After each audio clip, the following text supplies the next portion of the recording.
Okay, so, hey Andrew, I just watched your last video, and I am so happy you talked about the Phoenix Wright movie, because I found a website where I was able to legally watch it, and, it was freaking amazing. It is the best movie I've seen possibly this year, except maybe for the Avengers. But yeah, and I went through it a couple times so I could make notes and talk about it.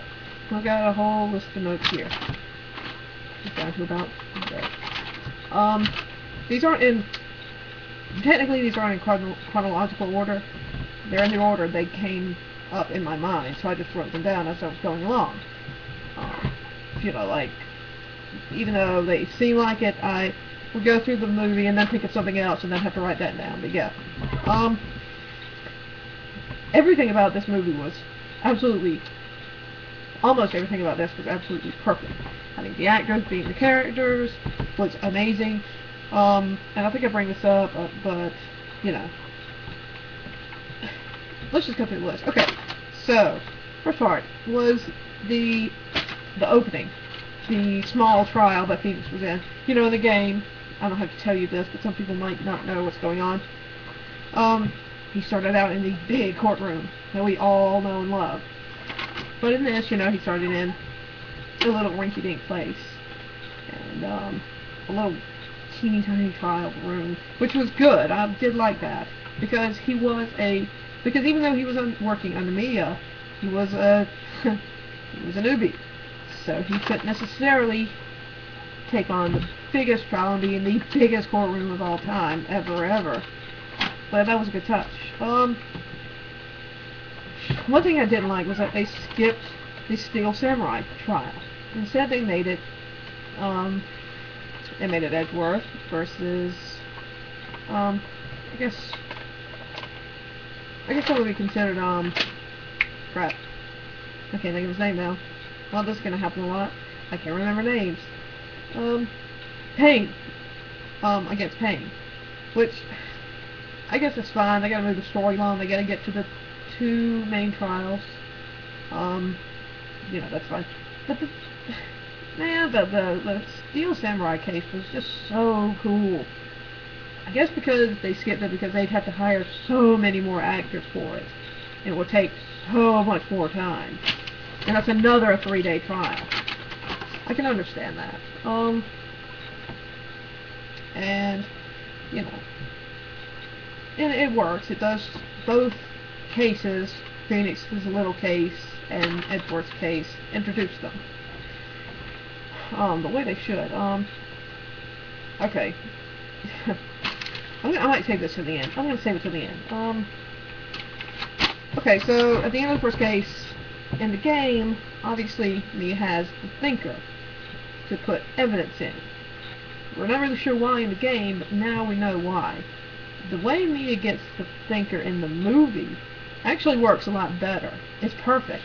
It was a gift as thanks from Larry. That works out. Instead of, you know, here, I've got evidence. I'm going to put more evidence in it. Here, take it, civilian. That kind of didn't make sense, but oh well. But yeah. And then after that we get the introduction of Von Karma. Andrew Von Karma. And one thing they kind of skipped out on, and they touch on it, but it's not drilled into us like it is in the game. And that's the Von Karma family motto: to be perfect in every way.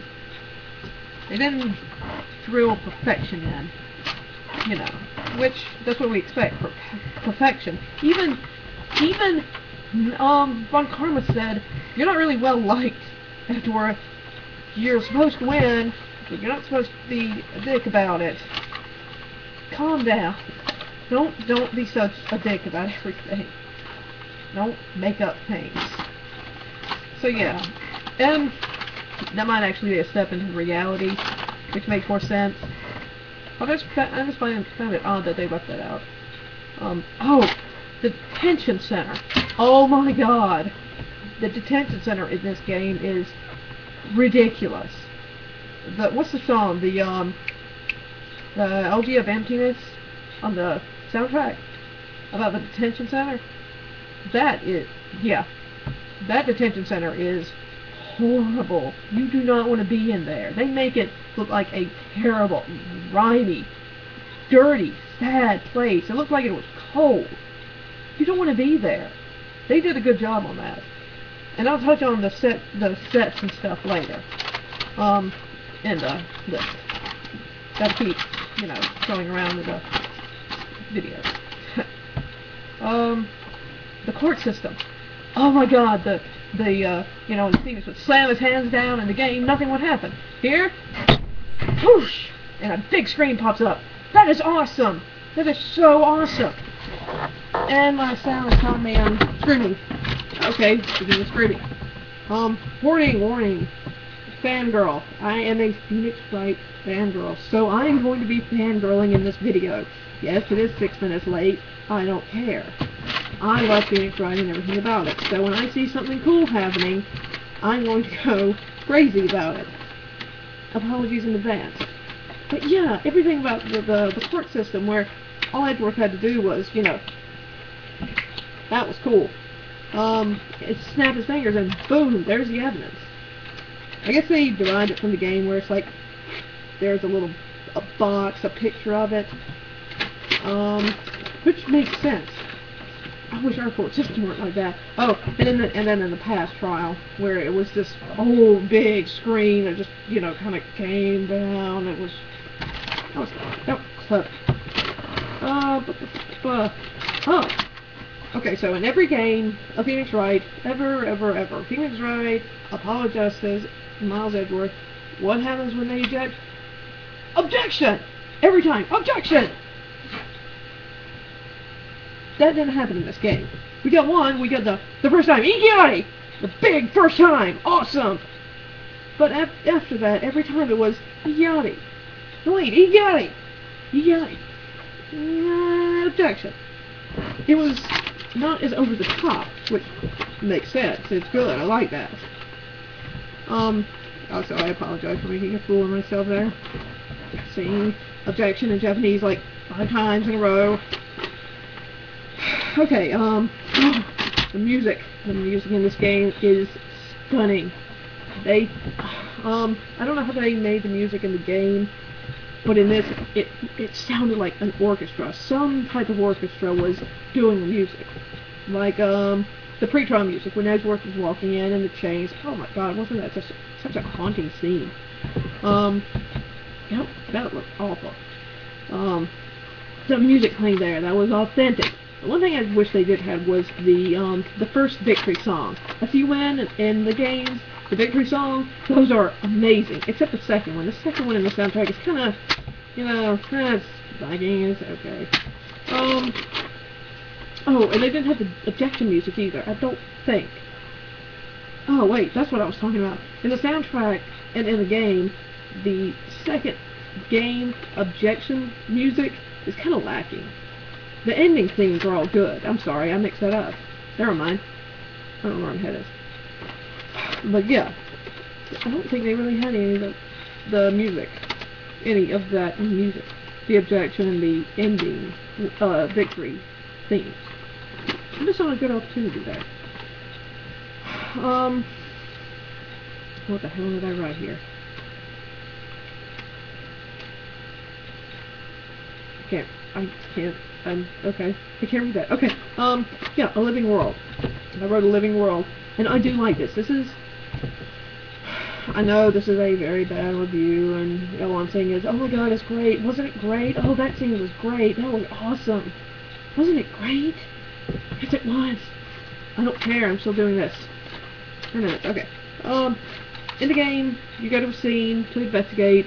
Boom! There's a picture. You click around. There's nothing going on. There's nothing moving. There's nobody walking around. The fact that we get a living world in this is pretty interesting. I do like that. It's not just the game screen and then all of a sudden, boom! There's Gumshoe. And he's just sitting there and he's doing his little animation and blah blah blah blah blah. It's a living world, living people. That is awesome. The Flash in the second, the second trial, or no, technically the first trial that, what's it called? The first big trial where Edgeworth was on the stand. That the little thing they did when they realized something like a flash, there was a flash on the screen. That was clever, because the look on their face and that little flash showed, oh, I get it now. And that's kind of the way they try to make it in the game. Unfortunately, in some ways they fail at that. You know the game Portal? They get that perfect, the aha moment in every puzzle. Oh, aha, I get it now. That's kind of what they try to do in the game, but they didn't really. In some ways, they didn't really pull it off, because I can remember playing the game, so like, what the hell are they talking about? This is it. This shows that he did what he did. This is the time. This is the place. This isn't Clue, though. You have to go in the sequential order, and that kind of, you know. Okay. Edgeworth's father. That's one of the big flaws in this movie. In the game, Miles Edgeworth wants to be a defense attorney, like his father, because he feels that it is one of the best things that you can do, to defend people. And yet, in the story, after he met Manfred von Karma, he raised him and forced him to become a prosecuting attorney. So now, instead of that, we get Edgeworth saw his father doing something bad. He was trying to destroy evidence. That changes the story a little bit, which I don't like. I always saw Gregory Edgeworth as somebody who was a very good defense attorney and always cared about his clients. Which, yeah, I do hate that they changed it. They kept his death the same. Mostly, instead of putting it in the elevator shaft, which is where it should have been, and instead of having this whole thing about him trying to destroy the gun and Yanni Yogi catching him, that was, no, I don't like that. It doesn't take away from the movie much, though. Okay, yeah. Yanni Yogi's life, at the end of the second trial, when we learn what really happened, that is just horrifying. And it's terrible. In the game, I was like, oh yeah, you killed him, you're bad, go. I never thought about really what happened beforehand, what drove him to do this. I know they said, oh, his wife killed herself. Oh, that's sad. No! That's what you think in the game. When you watch the movie, you're like, oh my god, that is just horrifying. His life, him being branded a murderer, and then coming home to find his girlfriend, or his wife, had hung herself. That is horrendous. I was on the verge of tears seeing this, because I did feel extremely terrible for Yanni Yogi. And now I understand why he wanted revenge, and why Miles Edgeworth and the other lawyer guy, I can't think of his name now, I told you, names, destroyed his life, because they did. That's horrible. Yeah, Pollock. That's... No, man, that was terrible. One thing I did like, one of the little touches is, when they're having the day trials, you know, we get day 1, day 2, day 3, and then extra round. I thought that was cute. We get an extra round for the trial. That was really cute.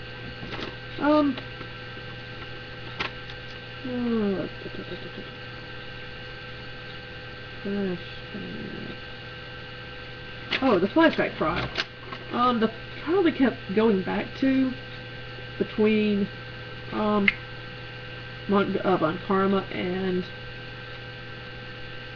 Gregory Edgeworth. They kept bringing in. It might be the sub I was looking at, but they kept bringing up the name Wright. All they said was Wright. And I'm not really sure why, because even though we don't see much of that in the game, what would it have to do with the movie? From what I can tell, we don't know much about the trial, but they kept bringing up the word Wright. W-R-I-G-H-T, like Phoenix. And I'm not sure what that has to do with anything. If that was something for a sequel or what. If they developed it on their own, if we were supposed to see it in the game. I haven't actually played much of the second and third game, so that might come up there. But I'm not really sure what was going on there. Okay. My favorite thing about this entire movie, you know, is the friendship between Phoenix and Edgeworth. It's absolutely, it's gorgeous. It's perfect.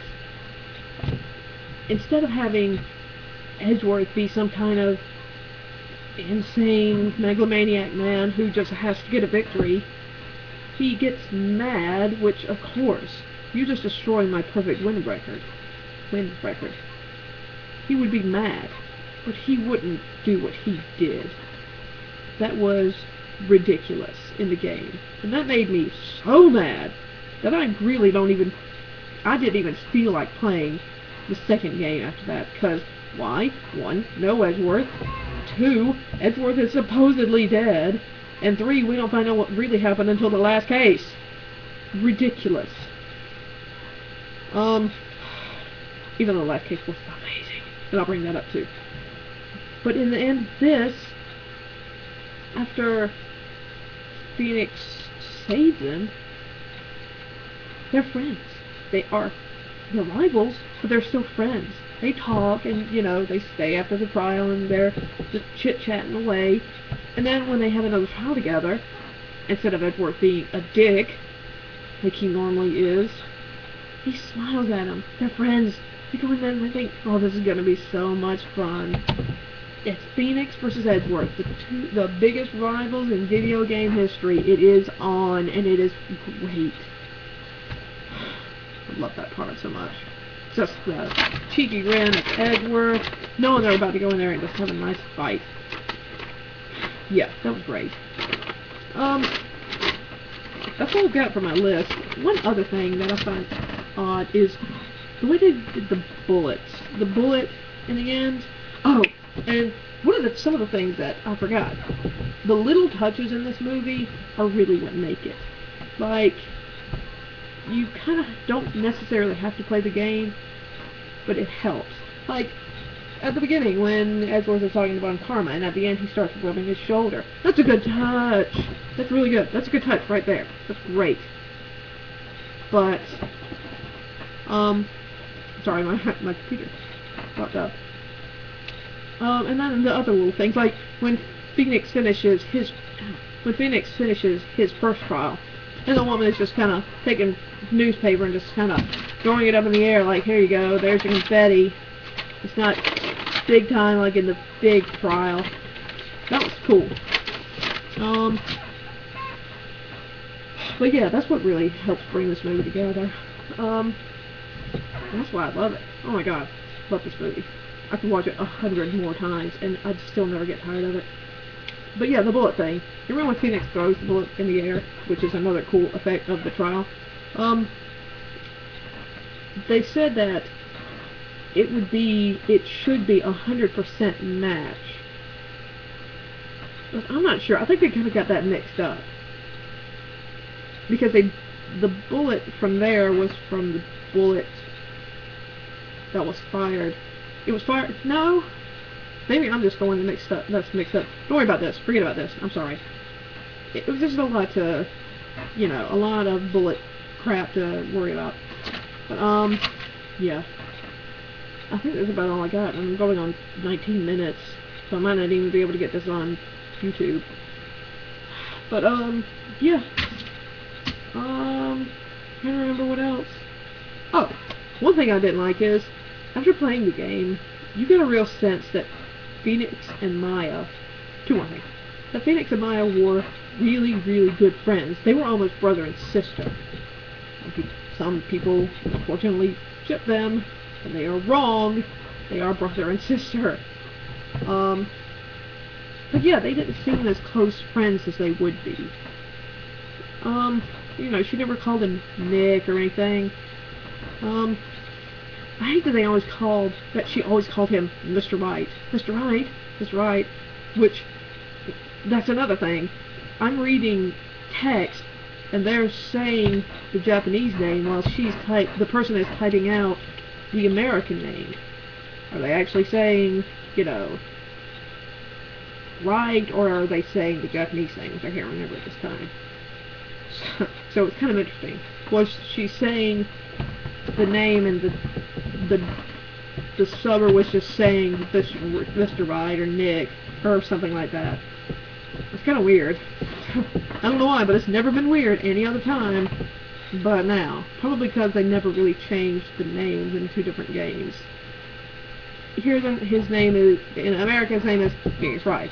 Over there, it's like, Naru something. Or maybe it's, no, yeah, it's like Naru something. So that was kind of odd. But yeah. Wow, I'm going on 21 minutes here. Okay, I guess I need to hurry up and end, or else this might not end up on YouTube, but, yeah. That's about all I got to say. If anybody else besides Andrew watches this, should subscribe to Andrew Games Display. His name changed. Just look it up. One where everything is in capitalized, or where the first letters aren't capitalized. Look that up. And yeah, I guess that's about it. Freaking awesome. Love the movie. Everything about it is great. Love it. I can't say much more than that. Alright, thanks.